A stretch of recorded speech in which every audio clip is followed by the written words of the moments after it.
barayakita.com.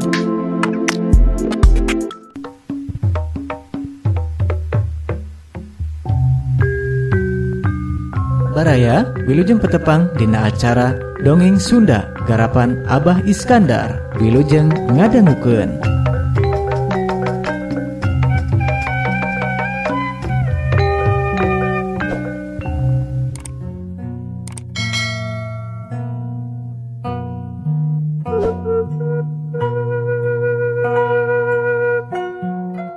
Assalamualaikum warahmatullahi wabarakatuh. Mitra Baraya sadayana haturan.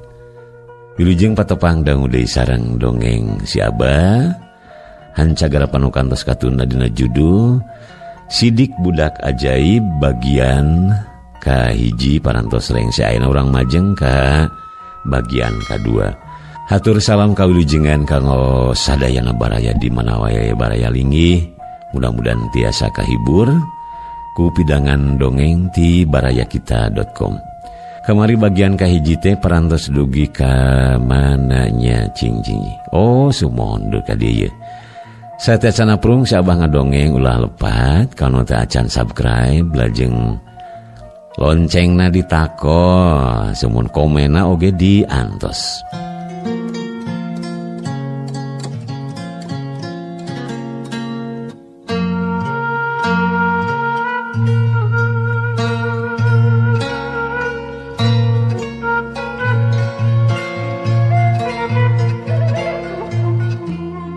Kamari teh dugi ke jog anyog hiji tempat anu datar. Datang-datang ger weh koko cecetan bari cekrah-cekroh siga anu gegeroan. Tuluy manehna gegerungan siga anu ceurik. Ningali kitu mah Jang Sidik ngarakacak hatena. Watir ningali eta indungna gorila betras ka dirina nu dipisahkeun ku kajadian sawatara taun ka tukang. Jang Sidik kacidana langsa berbae cepanona ngalemereh masuhan pipina. Ningali indung gorila anu ceurik aluk-alukan siga anu sedih pisan. Sigana eta gorila neang tempat nu jadi salakina. Ku Jang Sidik dideuketan bari sirah eta gorila diusapan. Katingali luwak lowe nahan picerikeun. Bari reumah Cipanon ingsrek-ingsrekan. Tuluy tarangna diciuman ku Jang Sidik siga ka indungna pituin. Bakat ku gede-gedena nafsu hawa amarah pacampur jeung sedih eta gorila siga anu ngajerit maratan langit ngoceak maratan jagat. Kitu pokna tepi ka eta sora ciga anu mangrupakeun hiji sora tarompet anu kacida tarikna. Aweuhanana tepi ka kadenge ka lembur anu aya di hanapeun eta suku gunung. Nyeor pasusul-susul munguh mata ketir. Ngan kubrag we eta gorila kapaehan. Cipanona ngalemereh kana pipina. Korosak, celeng. Sababaraha hiji kalangkang ngolebat ngadeuketan eta tempat. Kadenge sadating calekroh. Asal nama hiji dua monyet ngadeketan eta tempat. Beri tuluy dariuk. Nah atuh breng teh mangpuluh-puluh monyet ting kurumuy nu leutik nu gede hempak merbayaksa ngalingkung eta tempat. Brek sakabehna siga di komando sarujud ka eta indung gorila. Mitra kaum dangu, Jang Sidik olohok mata simeuteun ningali eta kajadian. Mang ratus-ratus rahayat monyet ngumpul ngariung ngalingkung nu jadi inung kukutna. Bari siga ngahormat pisan ka Waskaratu. Salah sahiji monyet panggedena tuluy hudang bari cacarewetan. Sakapeung nyekroh bari peta. Ku Jang Sidik mah rada oge kahartieun yen eta monyet nitah ngalacai ke ratuna. Atuh breng sababaraha hiji monyet baralik deui bari teu lila mawa cai. Geuwur cai diawur-awurkeun kana sungutna gorila. Teu lila bray gorila teh beunta. Rara treret katempo ku manehna loba monyet ngariung manehna jeung mere cai. Katingali ku Jang Sidik eta monyet-monyet siga anu ajrih tarungkul. Gorila tuluy diuk bari gegerenyeman, tuluy nyekroh siga ngajak ngomong ka sakabeh monyet. Mitra kaum dangu kadenge eta inung gorila nyarita yen eta tempat geus bebas ti kungkungan gorila anu jahat. Kalawan eta musuhna geus paeh, tur anu maehanana anakna. Kituna teh bari nunyu ka Jang Sidik. Brek atuh sakabeh monyet dareku ka Jang Sidik bari ting arukuk.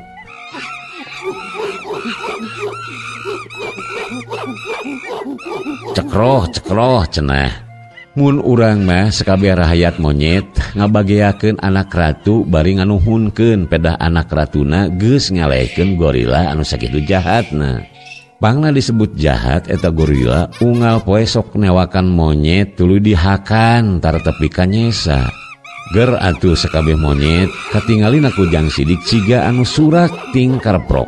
Malah tepi ka aya anu jungkir balik bari cacarewetan bakat ku bunga geus leupas ti si Durjana. Jang Sidik dipangku diangkleng-angkleng kawas ka budak sunat. Ger inung gorila ngagerem jeung pepeta nyarita yen manehna lapar cenah. Aduh, nya sugan gorila oge lapar, sugan teu ngadongeng wae anu sok lapar teh. Atuh teu diengkekeun deui sawarehna monyet ting arajleng teuing reka mana. Teu lila brudu daratang deui bari marawa bumbuahan jeung rupa kadaharan leuweung anu sejena. Mitra kaum dangu teu sabara lila ti eta tempat geus pinuh ku dahareun. Derwe sakabeh rahayat monyet jeung inung gorila nyaratu siga anu saruka bunga mun urang mah pesta meureun. Hiji monyet ngadeuketan ka Jang Sidik bari siga ngajak ulin. Eta monyet saukuran awakna jeung Jang Sidik, leungeunna ngabodol leungeun Jang Sidik siga anu maksa. Ret atuh Jang Sidik ngareret ka inung kukutna. Inung kukutna ungeuk siga nya tujuan Jang Sidik dibawa ku eta monyet. Jung nangtung kedawak leungeun Jang Sidik dijewang. Durug-dug dibawa lumpat. Akhirna Jang Sidik ge nuturkeun ka eta monyet. Jang Sidik nu ceuk paningalna geus seukeut akibat tina rajin sok meuseuh dirina dina cahaya panon poe, kaciri Sidik pisan rengkakna monyet teh sanajan siga dipaksakeun. Ngoronangna eta monyet siga rada cingked, tapi teu digeunggeureukkeun terus we nuturkeun. Jeleng-jeleng gugun tayangan nuturkeun monyet nu ti heula gugun tayangan geus teu aya kasieun. Luluncatan bleg we Jang Sidik siga monyet anu keur ngadu lumpat jeung baturna. Jog ka hiji guha barang sup ge di dinya mah karasa hawana rada haneut. Bubuhan hawa tiis kahalangan ku gawir guha. Monyet tadi kok kececetan bari nuyun Jang Sidik. Nembongkeun tempatna siga nu atoh.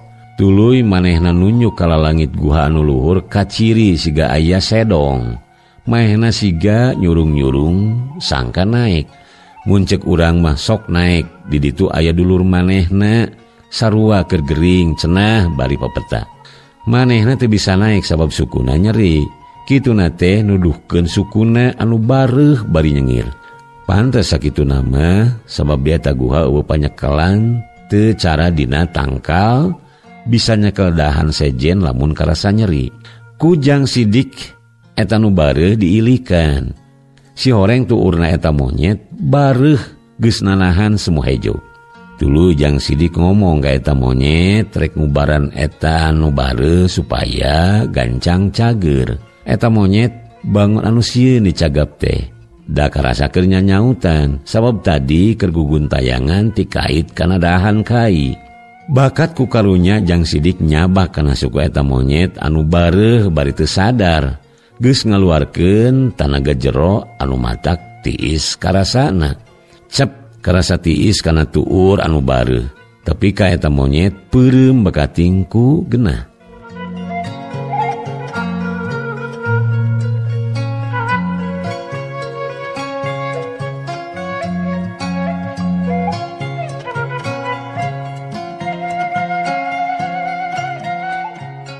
Mitra kaum dangu, sakilat Jang Sidik ngaluarkeun cucuk nu sok dibabawa lamun keur ngubaran panyakit saperti kitu.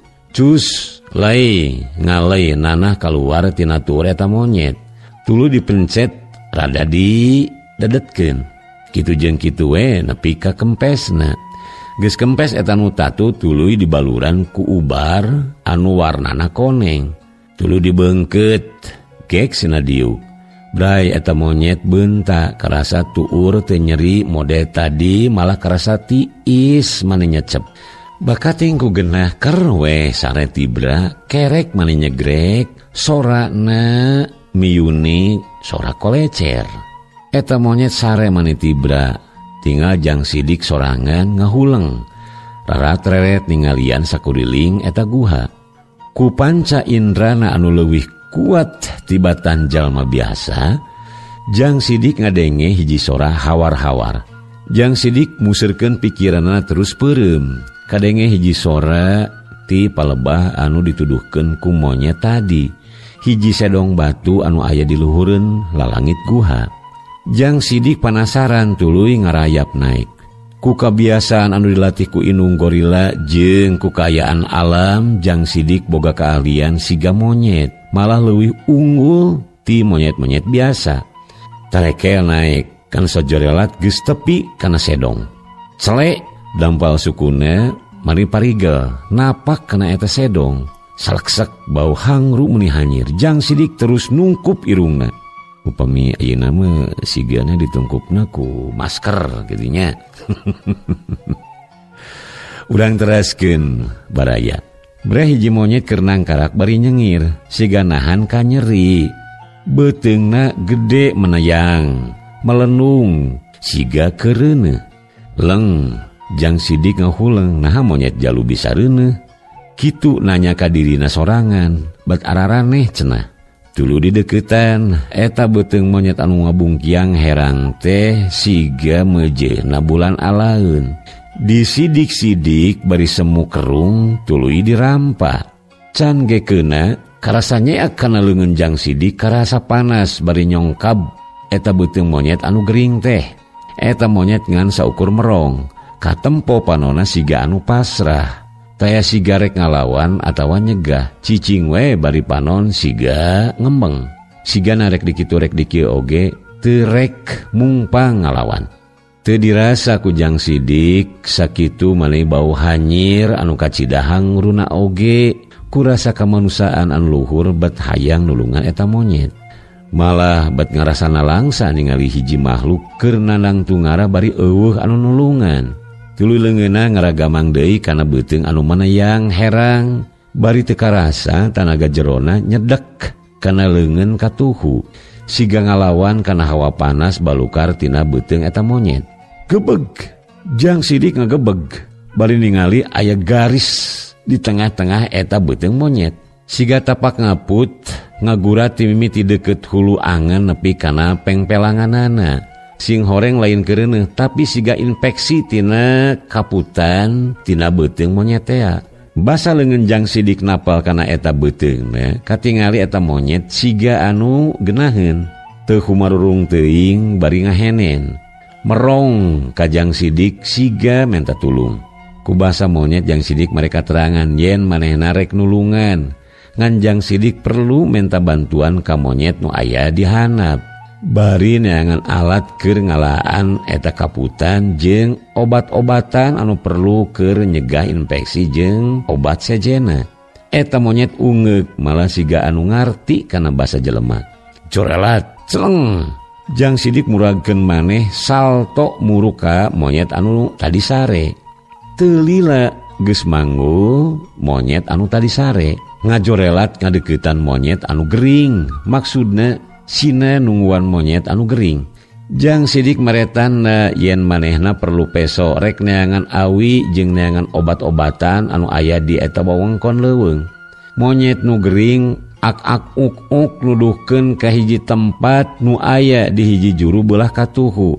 Breh aya hiji batu lempar mani hideung, tuluy disampeurkeun eta batu teh. Mitra kaum dangu, batu hideung anu panjangna saukuran kasur, rubakna aya 2 meteran kurang leuwih. Bleg we siga kasur tempat sare, bari tengahna nyelegon bangun tapak anu ngadiukan. Jang sidik dongko bari nyabakan eta batu. Eta batu karasa maneh tiis. Nah batu nanahaon da meuni herang tur lemes. bangun anu remen dipake sare atawa diuk. Kolenya Jang Sidik ningali anu ngagurilap siga barang seukeut nya we hiji pedang tapi ponok ngagoler kumplit jeung sarangkana. Si horeng anu ngolenyai teh gagangna eta pedang. Gap dicokot tuluy dicabut tina sarangkana. Barasat hiji cahaya bijil ti eta pedang semu hejo. Bray eta guha jadi caang ku cahayana tina pedang anu dicabut ku Jang Sidik. Jang Sidik meni ngeureeceum panonna serabeun ningali eta cahaya anu kaluar tina eta pedang. Bes dibebeskeun deui, reup poek deui eta tempat. Geus kitu mah Jang Sidik tuluy keluar neangan awi rek ngalahinis jeung rek nyieun jarum tina awi. Corelat jeleng mubus ka hiji leuweung. Teu lila geus mangul awi aya meureun 2 jengkal bari mawa hinis jeung rupa-rupa dangdaunan akar-akaran. Teu lila geus ngadeluk ngeuretan kaputan nu aya dina beuteung monyet teh.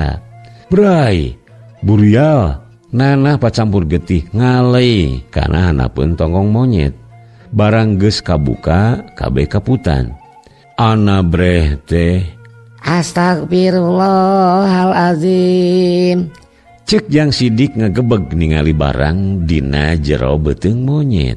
Gorehel celeng 2 buku kitab kaluar tina beuteung monyet. Murag hareupeun Jang Sidik. Ku Jang Sidik teu buru-buru dicokot eta 2 kitab teh da manehna keur husu ngubaran eta monyet. Ngan sakuriwal sret-sret eta beuteung monyet dikaput ku jarum awi. Tuluy ditaplokan ku pungpurutan anu meunang ngarius mani rata sakojur anu tatu. Geus kitu mah tuluy dipurulukan ku pupur warna koneng. Hurup dituruban ku daun anu paranjang keur nahan sangkan eta obat cicing turnapal.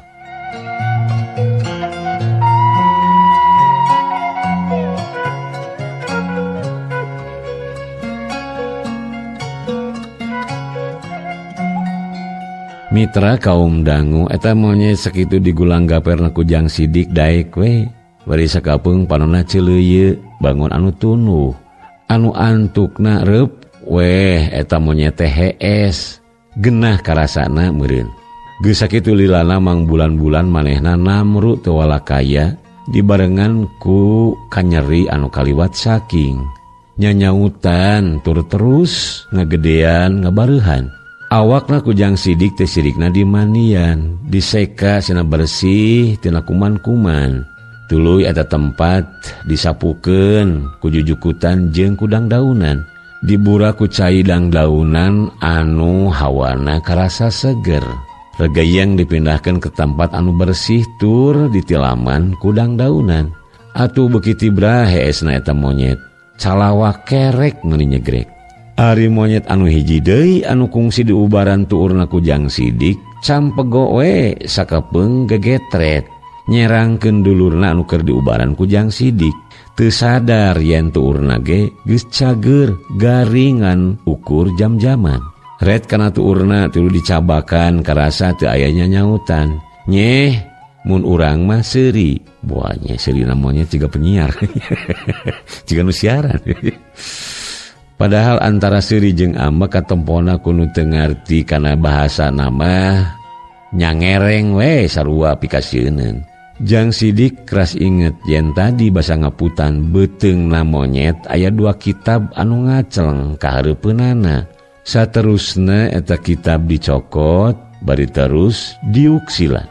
Eta kitab ditulis ku huruf Arab tapi make basa Sunda. Mulai kecap suku ditulis ku aksara sin, wau, kap, wau dibaca suku. Atuh kebenaran pisan da Jang Sidik mah geus pinter ngaji. Pernah diburukan ku indung jeung bapakna anu kaluaran ti pasantren, tur kasebut santri.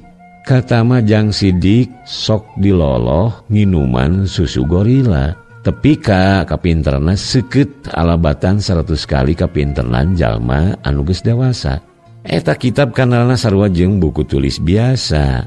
Ngan bedana teh ieu mah dijieuna tina kulit sato. Teuing kulit sato naon, sigana teh kulit uncal. Barang dibaca ku Jang Sidik, Kitab anu kahiji judulna teh Kitab Sayuta Elmu Pengobatan jeung Kasaktian Pernapasan. Ari anu hiji deui mah Kitab Amalan Para Sahabat Nabi. Jang sidik menipogot macanangan sakali maca ge apal tur ngarti kana naon anu dimaksud ku eta dua kitab. Aneh eta kitab tiap kalimah anu geus kabaca ku jang sidik betuluy muruluk jadi lebu. Mantak beres dibaca ku jang sidik eta dua kitab ilang musnah jadi lebu. Jang sidik teu openan kana lamaran-lamaran kitab anu ancur, pokona mah eusi dua kitab geus pindah kana sirah manehanana. Dina dua kitab pengobatan aya cara pikeun nyehatkeun awak jeung cara ngagunakeun pernapasan anu bisa ngolah hiji tenaga jero supaya bisa disalurkeun ka sakujur awak. Barang di titena naha bet sarua jeung kebiasaan manehna waktu moyan jeung mandi ku cahya bulan. Ngan dina eta kitab diterangkeun cara nyalurkeunana. Kumaha lamun disalurkeun kana leungeun atawa suku. Jung nangtung bari musurkeun tanagana tina puseur anu sok karasa aya hawa anu maju mundur. Terus disalurkeun kana leungeun kenca katuhuna bari nuturkeun gerak saperti nu aya dina eta kitab. Mitra kaum dangu leungeun kenca katuhu diranggahkeun ka luhur. Mimiti tina udel maju kana dada bari ramo-ramo muka rekep diadekeun. Tulu diangkat ngeleuwihan sirah siga nahan barang anu rek ninggang kana sirah. Didorong deui ka hareup pas tina urut mimiti leungeun gerak tadi datang. Barang bari nyebut Allah, dorong make tanaga. Seak Allah. Jang sidik ngucapkeun kalimah Allah alon pisan. Buricak hiji sinar tina leungeun jang sidik kaluar nyerepet kana lawang guha. Geleger rieg eta patempatan kawas aya kajadian lini anu gede. Sora ngageleger nyeor kaluareun eta guha norobos kana hiji tangkal anu jauhna aya kana 500 meter. Sarta kaasup tangkal anu panggedena. Korosak paladug aya hasup pas dina urut tadi cahaya nemrag. Eta tangka teruntuhngan balukarna gorowong parat di sisi ka sisi. Eta sinar terus nyuruwuk nemragan kana kakayon nu aya di eta leuweung.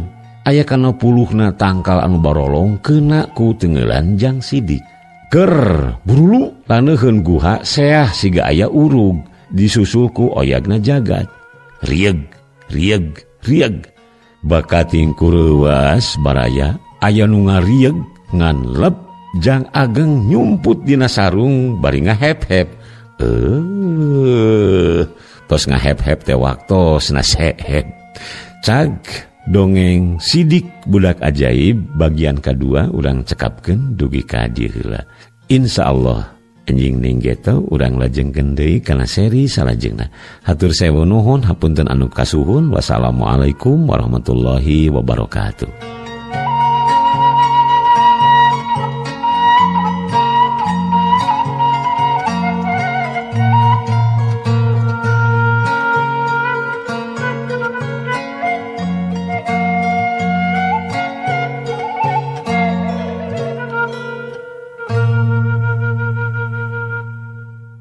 Baraya Kita, berita positif dan inspiratif, serta info wisata, bisnis, kesehatan, dan pendidikan.